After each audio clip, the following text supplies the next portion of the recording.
This episode is made possible by our sponsor, Omega Bright Wellness. I've taken their omega-3 supplements for many years, and so has my wife, and that's why I invited them to sponsor my podcast. I'm proud to have them. You can find all of their products online at omegabrightwellness.com, and bright is intentionally misspelled B-R-I-T-E, omegabrightwellness.com. Hello, this is Dr. Ned Hallowell for Distraction. Today, I will be answering your questions, which I love to do, and thank you for sending them in. Remember, if you have a question for me that you'd like me to answer in a future episode, just like this one, please email it to connect@distractionpodcast.com. That's connect@distractionpodcast.com. Love doing these, so please send me your questions, and they can be as off the wall or straightforward as you like.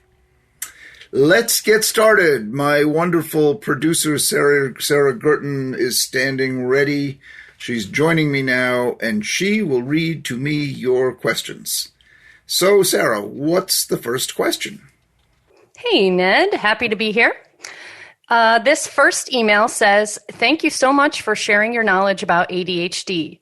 During the pandemic, I started watching you on TikTok and became increasingly aware of my son's personality traits that are symptoms of his ADHD. His being 16 years old, your TikToks have helped open conversations with him that have been extremely helpful. I listened to your podcast and I just ordered one of your books. I look forward to learning more about ADHD and educating my son. 2 years ago, at the age of 14, he tried a very low dose of Adderall to treat his ADHD. He had euphoria and increased focus, but unfortunately, he started having suicidal thoughts, so he obviously stopped it immediately. These side effects ceased quickly, but he became very scared and unwilling to try any other meds for his ADHD. I would like to know what other medicine you would try next. Do you think other stimulants will have the same side effect? Do you have experience with patients experiencing suicidal thoughts on stimulants? Also, what other treatment do you recommend? I appreciate your expertise, passion, and compassion for helping people with ADHD, especially your emphasis on the positive traits. Happy New Year and God bless you. Signed, an appreciative listener. Well, thank you so much for your email. And yes, indeed, all medications can cause suicidal thoughts, and Adderall and any stimulant can do that. Of course, when that happens, you discontinue the medication. It's not common, but it's common enough that it's noted. So the first task is to work with your son and have the doctor work with your son to help him get past his fear of taking any medication ever again.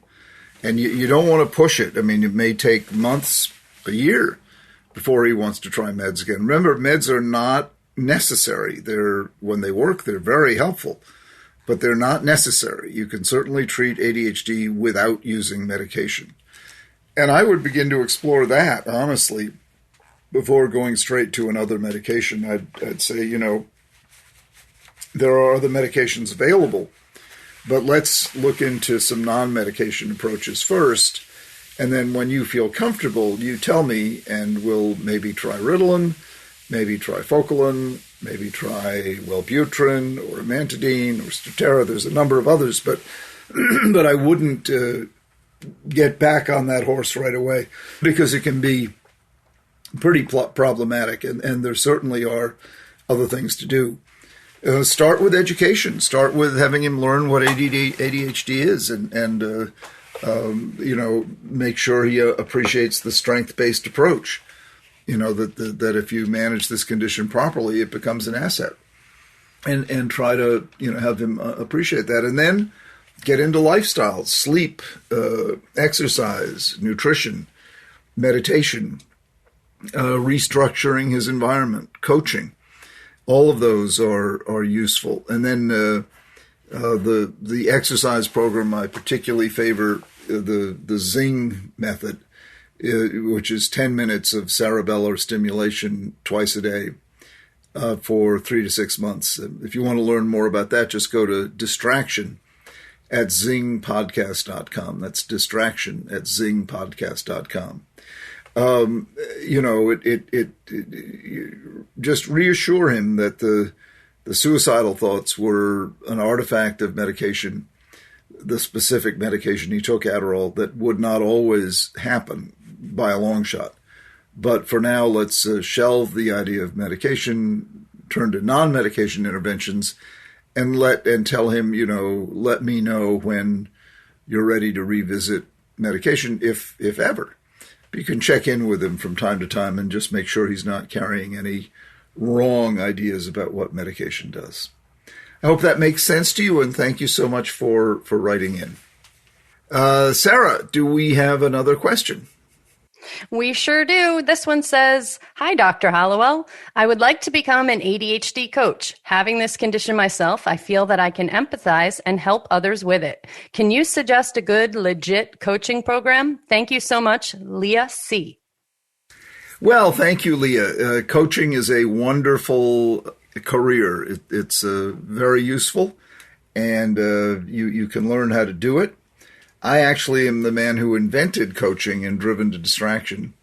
And then thankfully others picked up on it, and now it's become a booming business industry unto itself. The coaching academy that I like to recommend is run by David Gewerk, Giwerc,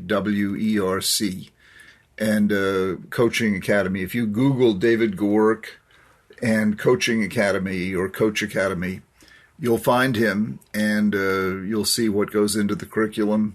It's very well organized. David's been doing this for a long time. He helps the graduates find jobs. It's real good, and I can vouch for it because I know it well, and I know David well. Good luck in pursuing your career as a coach. It's a very wonderful line of work and very, very much needed. Not just by people who have ADHD, by the way, by any people who feel overwhelmed by the demands of everyday life. Over the past few months, I've spoken to my friend, the founder and creator of Omega Bright Wellness, Dr. Carol Locke, about the benefits of taking Omega Bright's omega-3s, CBD, and other supplements. Here's a clip from one of those conversations. Well, I've certainly found them to be mood stabilizing. My mood is all over the place. I don't know what diagnosis I have other than ADHD, but my mood is very labile, up, down, in between, and quick to change. And I found that the omega-3s really help me with that, not only with my musculoskeletal issues, but the mood issues as well. It is a wonder drug. I mean, what can I say? Thank you.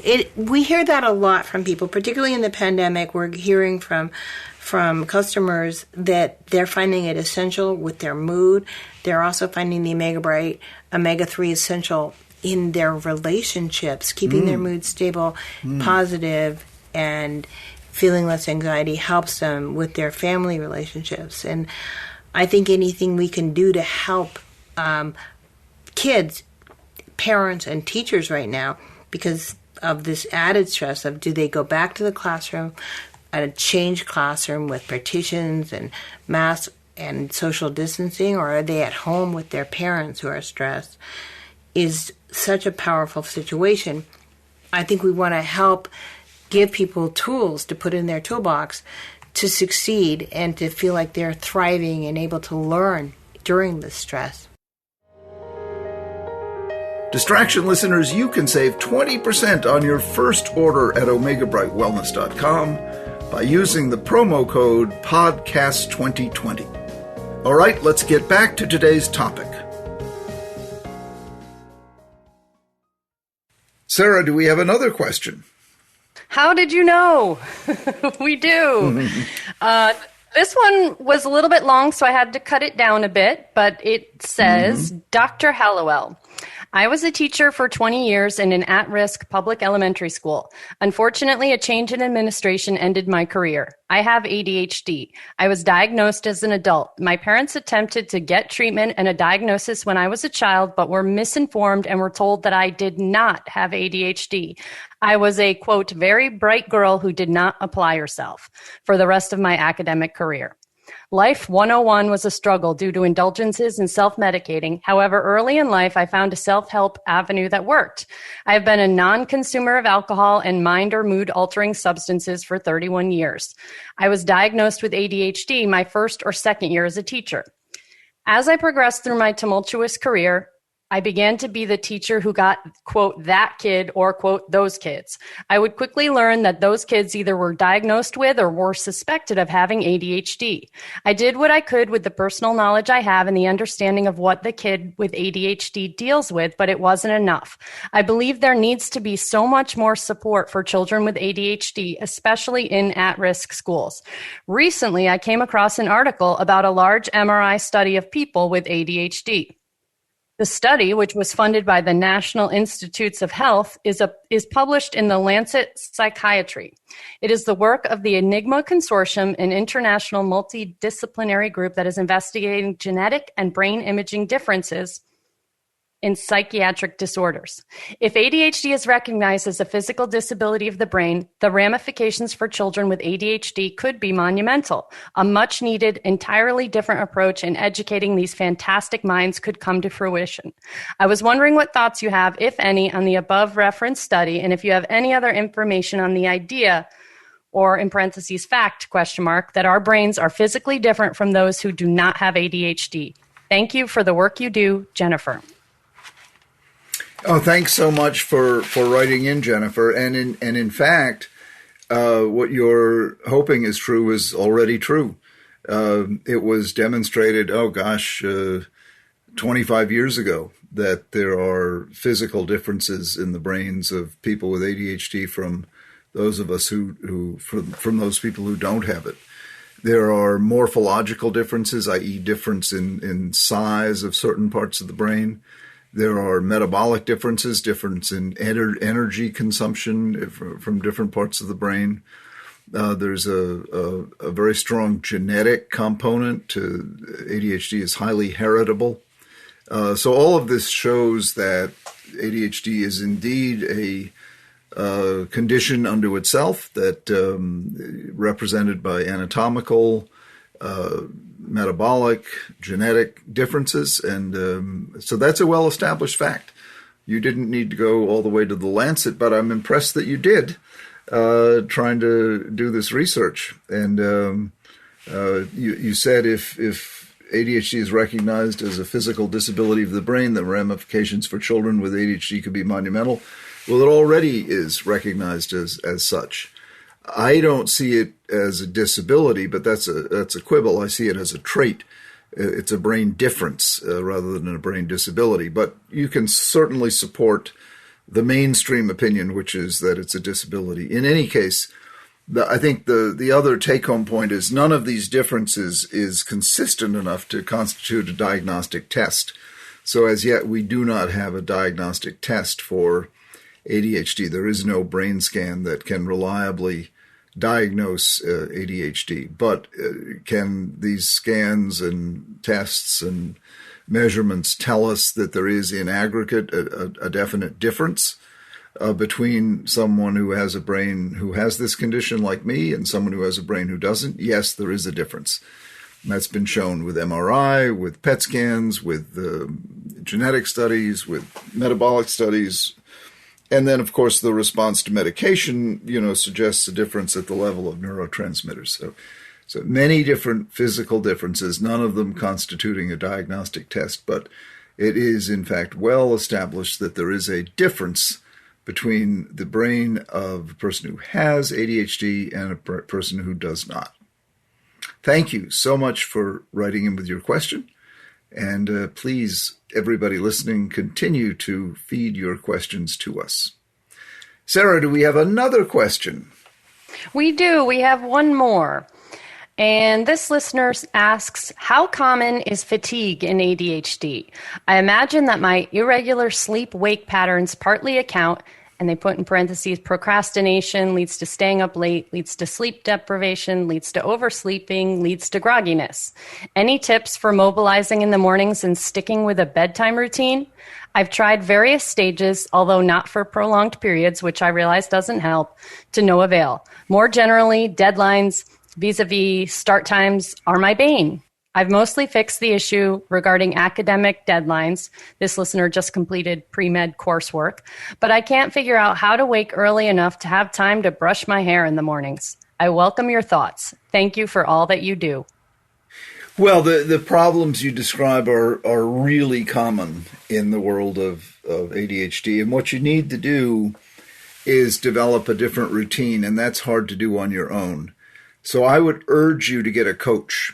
Get someone, you can Google online, find an ADHD coach, and let that person guide you through setting up a new routine, setting up new strategies, rituals, habits, and you need to sort of incentivize them. And the incentive is you'll feel less tired. You'll get more done. So it's not like you give yourself a gold star, as might happen if you were in the first grade, but that you reap the benefits intrinsically, that you will feel better.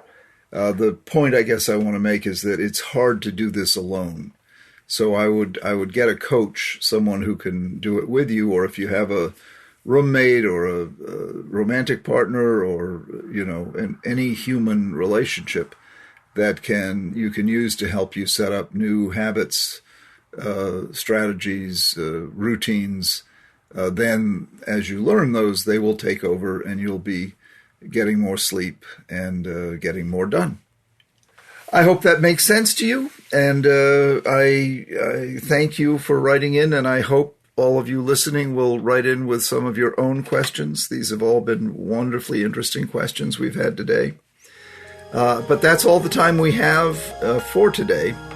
Remember to reach out to us with your questions, please, please, please. You can send us a message on social media or email to connect@distractionpodcast.com. That's connect@distractionpodcast.com. Also, I'm very happy to share with you the news that my new book, ADHD 2.0, that I wrote with my friend and colleague John Rady, is available now. You can find a copy wherever books are sold, or by going to my website, drhallowell.com, or by clicking the link in the show notes here. Distraction is created by Sounds Great Media. Our audio engineer is the wonderful Scott Persson, and our producer is the hugely talented Sarah Guertin. I'm Dr. Ned Hallowell, looking forward to seeing you next time, or talking with you next time, and thanks so very much for listening today.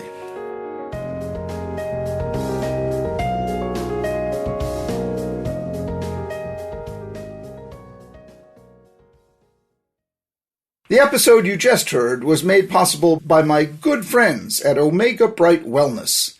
I take their supplements every day, and that's why I invited them to sponsor my podcast.